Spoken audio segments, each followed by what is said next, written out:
देखो नीचे गांव है।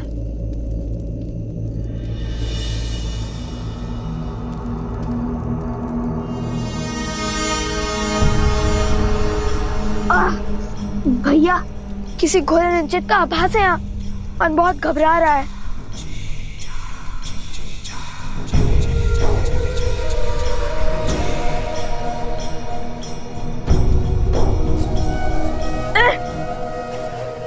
ये क्या है?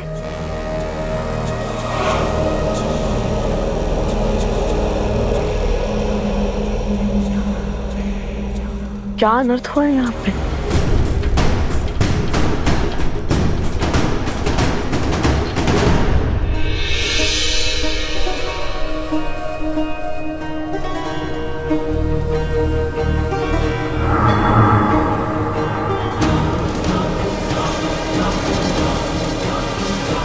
भैया, लगता है किसी की दृष्टि है हम पर।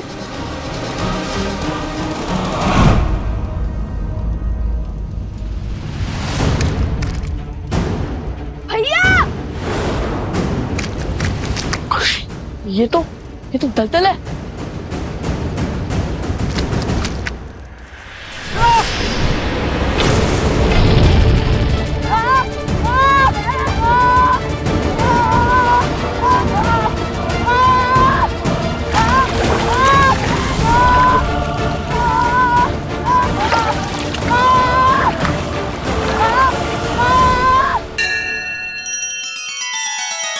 श्री रामचंद्र कृपालु भजु मन हरण भव भय दारुणम नव कंज लोचन कंज मुख कर कंज पद कंजारुणम।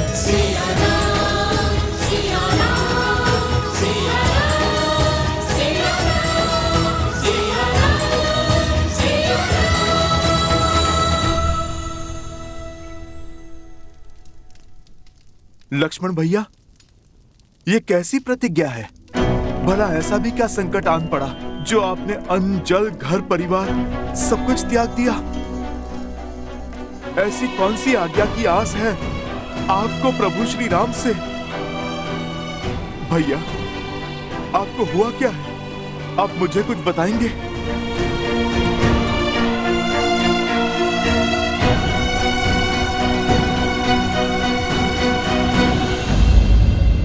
लक्ष्मण भैया, मैं इस अयोध्या में केवल प्रभु श्री राम का सेवक ही नहीं, अपितु संपूर्ण रघुकुल का सेवक हूँ। लक्ष्मण भैया, मित्र नहीं तो सेवक समझकर ही अपनी व्यथा बता दीजिए। हनुमान जी, आप ही के कारण तो ये लक्ष्मण युद्ध भूमि में मृत्यु के मुख से पुनः जीवन को प्राप्त कर पाया था। स्वयं को मेरा सेवक कहकर मुझे पाप का भागी मत बनाइए। आपका स्थान तो इस रघुकुल में मुझसे 100 गुना ऊंचा है। प्रभु श्री राम जिस रूप में आपको मिले हमें कभी न मिल पाए। कितने अभागे हैं हम। मैं अपनी व्यथा से आपको चिंतित नहीं करना चाहता, केवल इतना कहूंगा कि इस समय भैया को आपकी अत्यंत आवश्यकता है। ऐसा क्या हुआ लक्ष्मण भैया जो बात आपको कचोट रही है, मेरे प्रभु को पीड़ा दे रही है? उसके विचार मात्र से मैं चिंतित हो उठा हूं भैया। अब शेष है तो केवल इस समस्या का हल, इस संकट का निवारण। क्या इस समस्या का निवारण ढूंढ पाएंगे आप? लक्ष्मण भैया, राम काज करने के लिए तो मैं कुछ भी कर सकता हूँ। असंभव से असंभव संकट हल किए हैं मैंने, आप तो सब जानते हैं लक्ष्मण भैया। बताइए लक्ष्मण भैया, आप मुझे बताइए क्या है आपकी समस्या? भैया से कोई भेंट करने आया था हनुमान जी, जिसके पास भाभी माँ की मुद्रिका थी।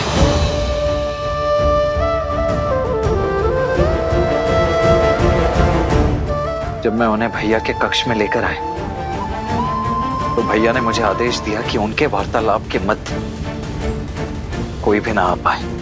लक्ष्मण, हम दोनों एक महत्वपूर्ण चर्चा में हैं। जब तक ये समाप्त ना हो तब तक कोई इस कक्ष के भीतर नहीं आएगा। फिर क्या लक्ष्मण भैया, किसी ने प्रभु की आज्ञा का निरादर किया?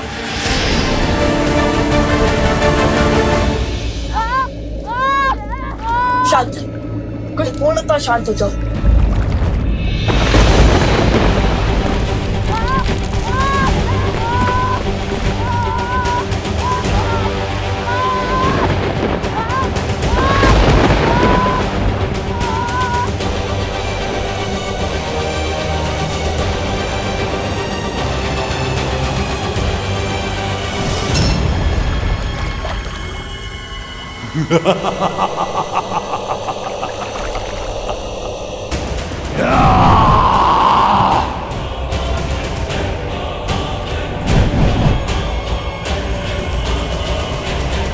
कितना सुंदर क्षण है।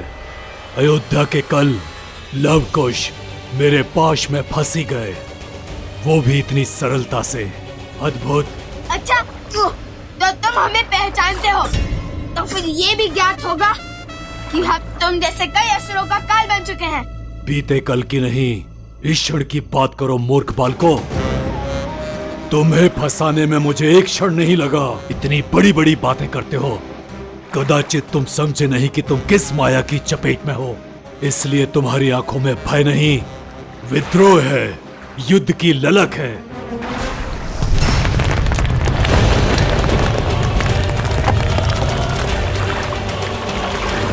अब मेरे अतिरिक्त तुम्हें इस दलदल से कोई नहीं निकाल सकता, कोई नहीं। परिचय दो। क्यों नहीं? मृत्यु को प्राप्त होने वाले की अंतिम इच्छा अवश्य संपूर्ण होगी, ताकि तुम्हारी आंखों में भय के बादल देख पाऊं मैं चंद्रबाहु पुत्र अष्टबाहु हूं।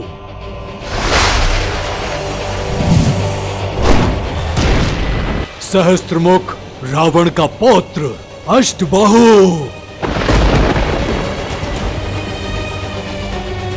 मेरे कुल, मेरे परिवार के विनाश का प्रतिशोध है ये कि तुम यहां तड़प तड़प कर मरोगे और तुम्हारे पिता राम तुम्हारे वियोग की पीड़ा में वहां मृत्यु को प्राप्त होगा। रघुकुल के अंत के साथ ही मेरे पिता की मृत्यु का प्रतिशोध पूरा होगा। मेरे पूर्वजों का पिंडदान संपूर्ण होगा।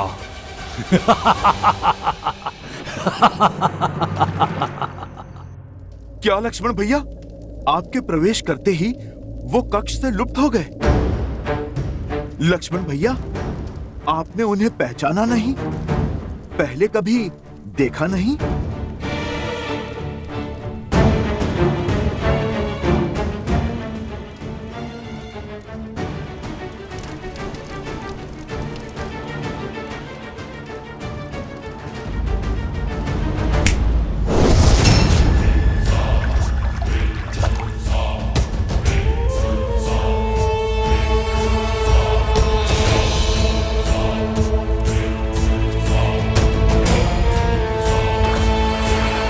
अब धीरे धीरे तुम दोनों मेरे बनाए इस दलदल में धंसते जाओगे और कुछ ही क्षण में मृत्यु को प्राप्त हो जाओगे।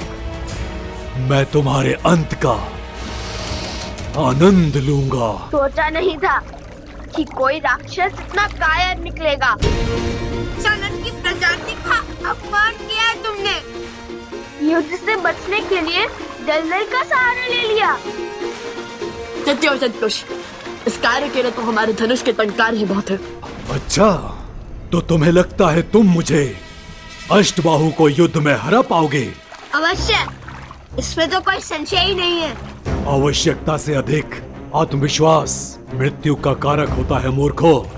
यदि इतना ही सामर्थ्य है तो इस दलदल से निकल कर बताओ। यदि निकल पाए तो युद्ध का अवसर अवश्य दूंगा तुम्हें।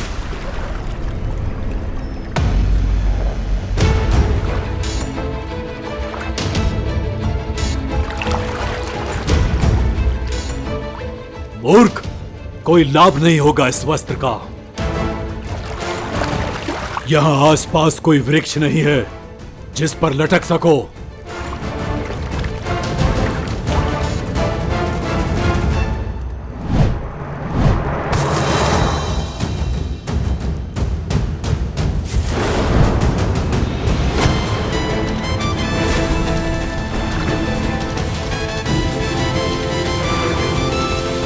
आगे जो हुआ मैं ज्ञात कर लूंगा, किंतु लक्ष्मण भैया, आप मुझे अपनी प्रतिज्ञा का कारण बताइए। क्यों आपने ये भीषण वचन लिया और मैं अब कैसे इसका निवारण करूं?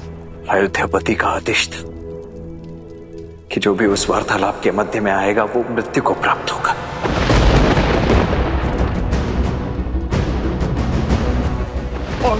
और अयोध्या को बचाने के लिए आपको भीतर जाना पड़ा।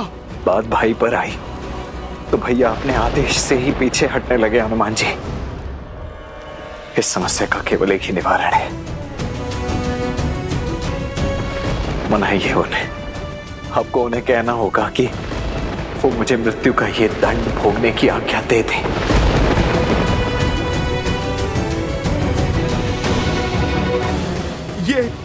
ये क्या कह रहे हैं आप लक्ष्मण भैया? आपके बिना अयोध्या और अयोध्यापति दोनों अपूर्ण हैं। मैं भला प्रभु को कैसे मनाऊं कि आपको मृत्यु दंड? नहीं भैया, ये सब असंभव है।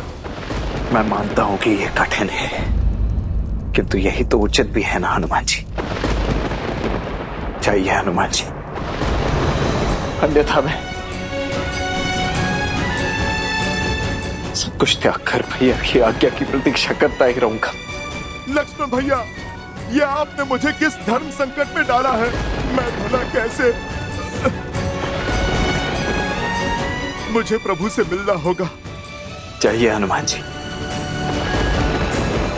और शुभ समाचार लेकर ही लौटिएगा। अयोध्या की लाज अब आप ही के हाथ में है।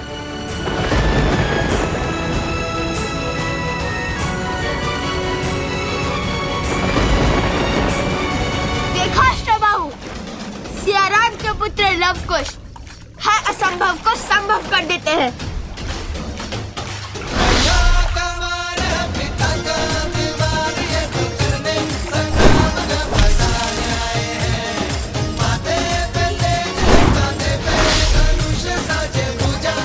मूर्खता की सीमा पार कर रहे हो बालको। इतनी सरलता से मुझ पर बाण चला पाओगे? मुझे मृत्यु के घाट उतारोगे? चूक गए ना लक्ष्य से। लवकुश है हम, कभी चूकते नहीं। ये बाण तुम्हारे लिए नहीं था।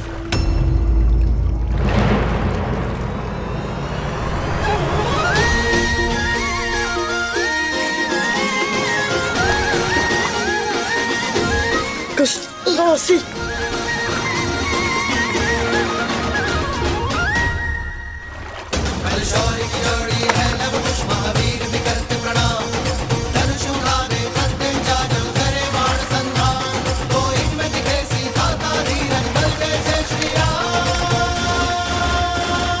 अति उत्तम। अर्थात तुम्हारा अंत इस दलदल के पास में नहीं, मेरी भुजाओं के पास में होगा।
हनुमान, तुम यहाँ?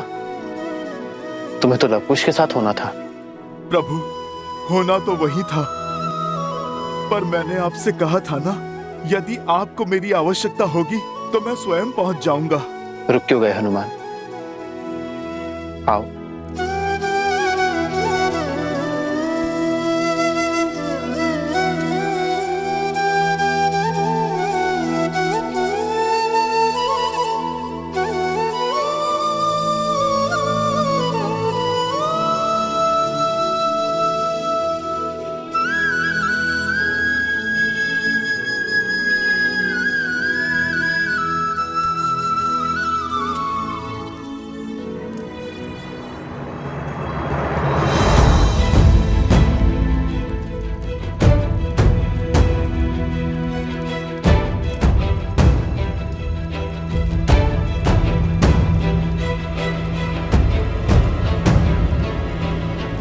लक्ष्मण यहाँ?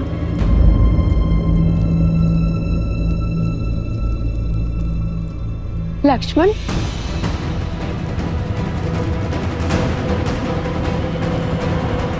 माता, पुत्र, यहाँ क्या कर रहे हो?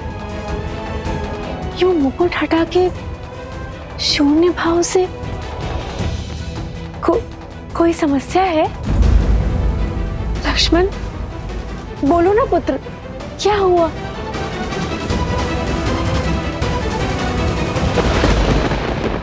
ऐसा क्या कारण था हनुमान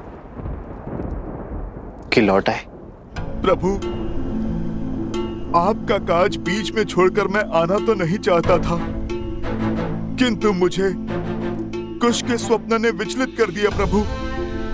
उन्हें अयोध्या की और प्रभु आपकी चिंता सता रही थी, और यदि संकट मेरे प्रभु श्री राम पर है तो ये भक्त हर काज छोड़ने के लिए सज है प्रभु। प्रभु, मैंने कभी आपसे कोई प्रश्न नहीं किया, कभी भी आपके किसी भी निर्णय पर मैंने संदेह नहीं किया, किंतु प्रभु, क्या आज मुझे आपसे एक प्रश्न पूछने की आज्ञा है? आज तो राम के भाग्य खुल गए कि मेरा प्रिय हनुमान मुझसे प्रश्न पूछने के लिए आतुर है।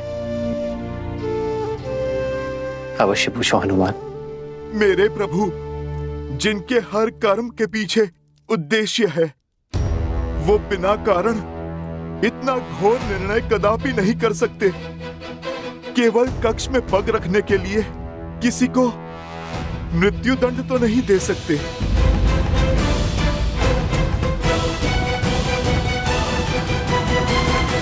कौन था वो प्रभु जिससे भेंट की बाधा का दंड इतना घोर था कि लक्ष्मण भैया प्रभु आपसे स्वयं मृत्यु दंड की आज्ञा मांग रहे हैं? प्रभु, मेरी अनुपस्थिति में इतना सब कुछ कैसे घट गया जिसने इस संपूर्ण रघुकुल को व्याकुल कर दिया? यदि हनुमान को इसकी भनक लगी तो महाबली किस रूप में आ जाएंगे और कितना प्रलय मचाएंगे ये तो मैं भी नहीं जानता काल पुरुष। और इसी कारणवश मैंने हनुमान को लवकुश के साथ अयोध्या से बहुत दूर भेज दिया।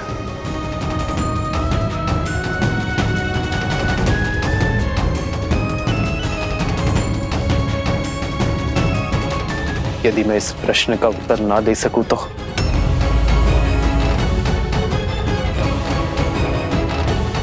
यदि मैं इस सत्य से आवरण ना हटाऊं तो तुम क्रोधित तो नहीं होगे ना हनुमान? प्रभु, मैं तो आपका सेवक हूं, इस रघुकुल का दास हूं। आपसे क्रोधित होने का अधिकार मैंने प्रभु स्वयं को कभी नहीं दिया। यदि प्रभु आप उत्तर नहीं देना चाहते तो फिर कोई बात नहीं, आपका ये मौन भी बहुत कुछ कह गया है प्रभु।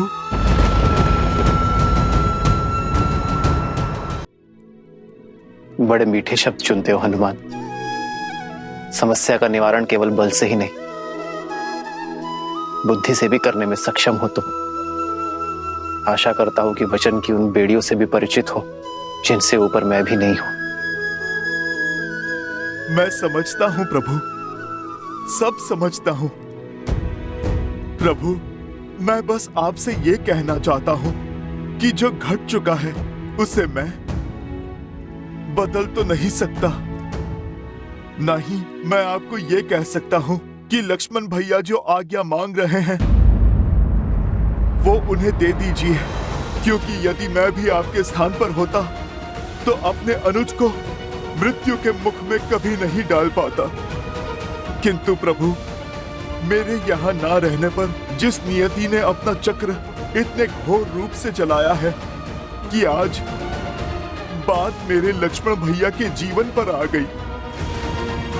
मेरे प्रभु श्री राम प्रश्नों के घेरे में खड़े हो गए प्रभु, जिसके कारण आज काल की छाया इस अयोध्या पर पड़ चुकी है। मैं वचन देता हूं, आज के पश्चात ऐसा कुछ भी नहीं होने दूंगा